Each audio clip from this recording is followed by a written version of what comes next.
Christ took the sin of the world upon him. And because of his love, glory be to God, it was love that nailed him to the cross. And obedience to the Father that kept him there.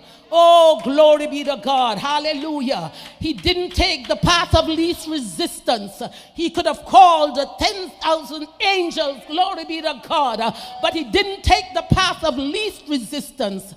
Love nailed him there, and his obedience to the Father, hallelujah, and that love coming from the Father through him to us kept him on the cross.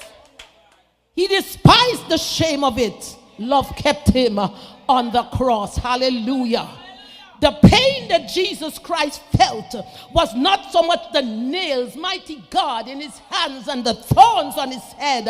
It is when the Father had to turn his face away from him because of the sin of the world that was upon him. It was the separation from the Father, hallelujah, that was the pain of Jesus Christ on the cross. My God, my God, my God, why hast thou forsaken me? Separation from the Father. We're talking about love and relationship. Glory be to God. Hallelujah. Mighty God. Hallelujah. The sin of the world. Hallelujah. He took upon him.